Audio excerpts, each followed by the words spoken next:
Hey folks, well, if you haven't heard by now, there's a pretty special lunar eclipse tomorrow morning. It's a combination of things.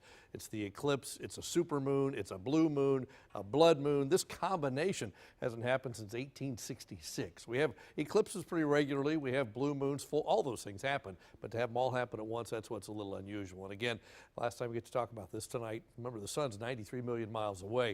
The sun's light hits the earth, casts a pretty big shadow out into space, and tomorrow, early in the morning, the moon is going to go through that shadow, and when that happens, we have an eclipse. Now, it just so happens it's happening when the moon is at its closest point in its orbit. We call that perigee, so it looks a little bigger. It's a supermoon. It's the second full moon in a month, so it's a blue moon, and then it's a blood moon because as it goes into the shadow, it doesn't completely disappear. It just kind of turns red a little bit. I mean, it will get really dim, but it'll take on a little bit of a red tone because the sun's light, as it goes around the earth, is refracted out, and you end up with a little bit of a red appearance to it. That's why they call it a blue moon. The total phase begins at 6:51 a.m. So if you're out a little before that, you'll see the moon just kind of gradually disappear into that reddish color.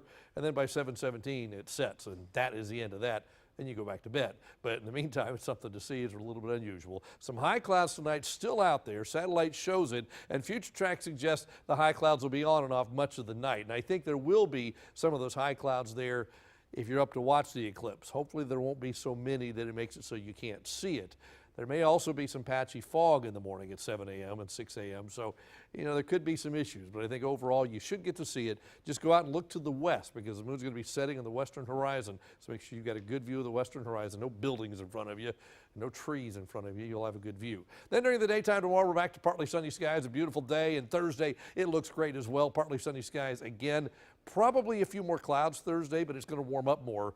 There's still going to be some sunshine, southerly wind, and then Friday, here comes our friend the cold front, and Friday will be cooler with clouds and probably a few showers around the area. 30% your chance for rain on Friday, but we're dry tomorrow and Wednesday. Here are current temperatures across the valley. Everybody's in the 50s now, already down to right at 50 in Raymondville and Harlingen. Our dew points are climbing, so we're getting close to the dew point and the temperature being equal. We're still in the comfortable range down here, but if the temperature and the dew point meet, that's when you have fog form. There's not much wind, so watch out for patchy fog. Our lows tonight across the area will be around 50, 48, and then tomorrow we jump back up into the 70s once again. So it looks like it'll be a pretty good day across the area tomorrow. So tonight, 48, partly cloudy and cool with some patchy low clouds and fog later on.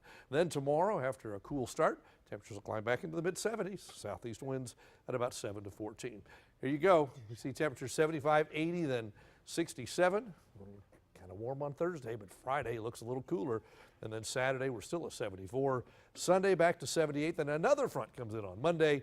That cools us off a little bit again. But at this point, you know, the models are all over the place on Monday. They were saying it was going to be in the 40s. Now they're saying 60s, and some of the models are saying 70s on Monday. So that front looks like the coldest of the air, probably going to stay to our north. We may not be as cool as what we're showing. All right, so I got to set my watch, my Get up clock. 5:48. 5:48 is when the cool stuff begins. All right. You go back to bed at 7:17. All right. Or you just stay up, as Joel said. Sounds like a plan. There you go. All right. And Joel's going to be right back with sports. Stay with us.